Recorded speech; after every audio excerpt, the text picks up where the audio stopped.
ഇന്നലെ രാത്രി ഇസ്രായേലിൽ ലബനിലെ ഹിസ്ബുള്ള 200-ൽ കൂടുതൽ റോക്കറ്റ്സ് ഫയർ ചെയ്ത് വലിയൊരു ആക്രമണാസക്തമായ ആക്രമണം നടത്തി.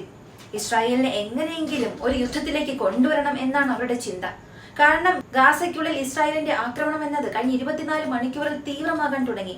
ഒരുപാട് സ്ഥലങ്ങളിൽ അവർ എയർ സ്ട്രൈക്ക് നടത്തി. ഏതെല്ലാം സ്ഥലങ്ങളിലാണോ അവർ എയർ സ്ട്രൈക്ക് ചെയ്യില്ല എന്ന് പറഞ്ഞത്, ആ സ്ഥലങ്ങളിലെല്ലാം ഇസ്രായേൽ അതിതീവ്രമായി സ്ട്രൈക്ക് ചെയ്തു. ഈ ഒരു യുദ്ധത്തെ അവസാനത്തിൽ കൊണ്ടുവരാൻ, ഗാസയെ വിട്ട് ഇസ്രായേൽ പുറത്തേക്ക് വരാൻ ഇതല്ലാതെ മറ്റു മാർഗമില്ല എന്ന് ഹിസ്ബുള്ള ഒരു സ്റ്റേറ്റ്മെന്റോടുകൂടിയാണ് ഈ ആക്രമണങ്ങളെല്ലാം നടത്തിയത്. ഈ ഒരു ആക്രമണം എത്രത്തോളം തീവ്രമായിരുന്നു എന്ന് ചോദിച്ചാൽ, ഇറാൻ ഒരു സ്ട്രൈക്ക് നടത്തിയല്ലോ. 300-ൽ കൂടുതൽ പ്രൊജക്ടൈൽസിനെ ഒരേ സമയം ഇസ്രായേലിലേക്ക് ഫയർ ചെയ്തു. ഏകദേശം അതിനോട് സമാനമായ ഒന്ന് നേരത്തെ ഒരു 100 റോക്കറ്റ് അയച്ചിരുന്നു, നമ്മൾ കഴിഞ്ഞ വീഡിയോയിൽ കണ്ടു. ഇപ്പോ 200 റോക്കറ്റ് ഫയർ ചെയ്തു. ഇറാന്റെ ആക്രമണത്തിന് സമാനമായ ഒരു ആക്രമണമാണ് ഇസ്രായേലിൽ അവർ നടത്തിയത്. നോർത്തേൺ ഭാഗത്തുള്ള പ്രധാനപ്പെട്ട പല ഇസ്രായേലിന്റെ പൊസിഷൻസ് ഇപ്പൊ മുഴുവനും കത്തി നശിച്ചു. ഇസ്രായേലിന്റെ അയൺ ഡോം നോർത്തേൺ ഭാഗങ്ങളിൽ ആക്ഷനിൽ ഇറങ്ങിയിട്ടുണ്ട്. ഒരു ഓൾ ഔട്ട് വാർ ലബനനും ഇസ്രായേലിനും ഇടയിൽ ഇപ്പൊ തുടക്കമിടേണ്ട എല്ലാ കാര്യങ്ങളും ഹിസ്ബുള്ള ചെയ്തു തുടങ്ങി. ഇതിനെക്കുറിച്ചാണ് ഈ വീഡിയോയിലൂടെ വ്യക്തമായി കാണാൻ പോകുന്നത്.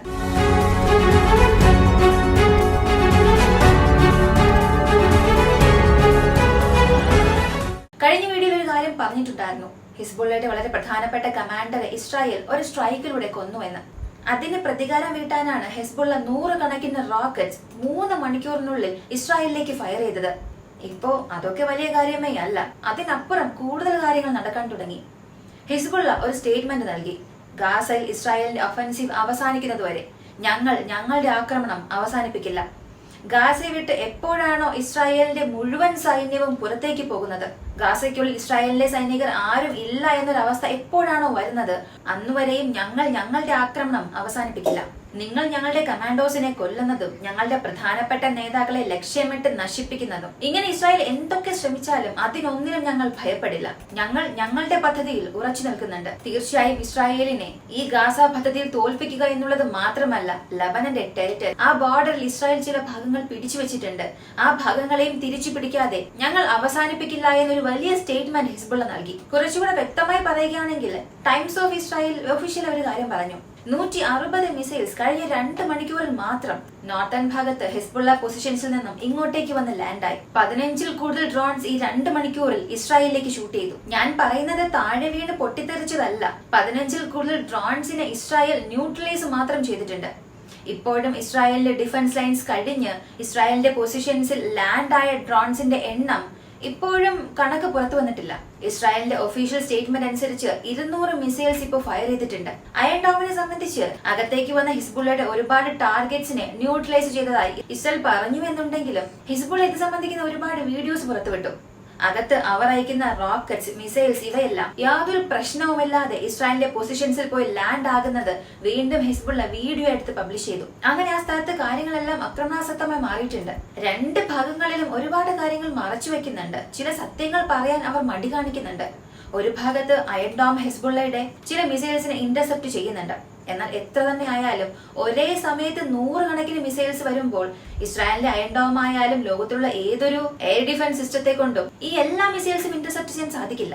മറ്റൊരു ഭാഗത്ത് ഹിസ്ബുള്ള ഇസ്രായേലിന്റെ അയൺ ഡിഫൻസ് സിസ്റ്റം ഡിഫെൻഡ് ചെയ്യുന്ന മിസൈൽ ഫൂട്ടേജ് എടുക്കാതെ ഇവരുടെ മിസൈൽസ് ഏതെല്ലാം സ്ഥലങ്ങളിലാണോ പോയി ലാൻഡ് ആകുന്നത് അതിന്റെ ഫൂട്ടേജസ് മാത്രം റിലീസ് ചെയ്യുന്നു.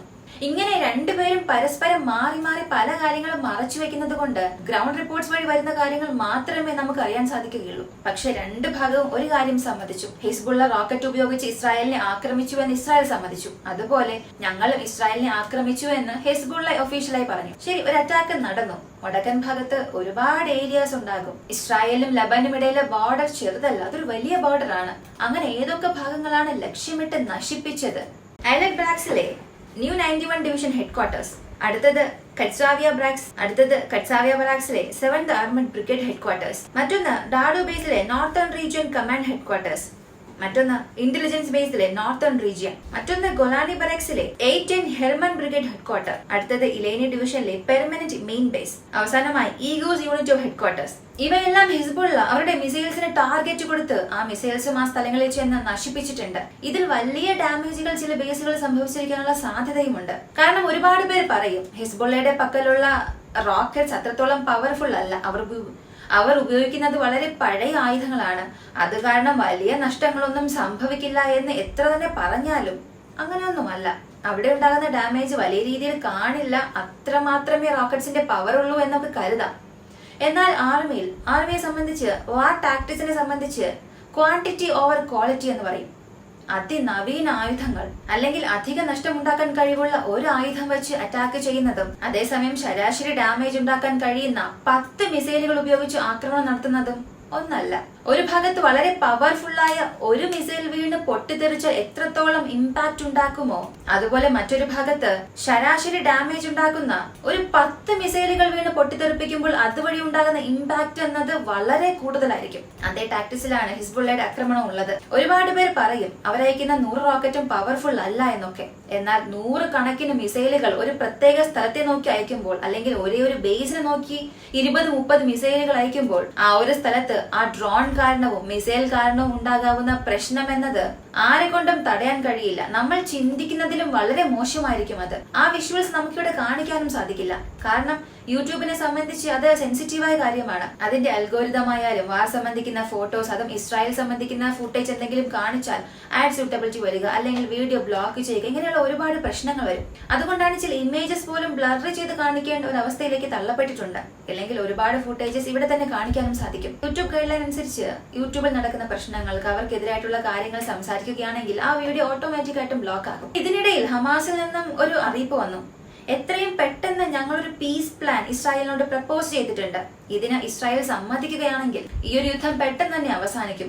തീർച്ചയായും അടുത്ത ഒരു അപ്ഡേറ്റ് എത്രയും പെട്ടെന്ന് തന്നെ വരുമെന്നും പറഞ്ഞു.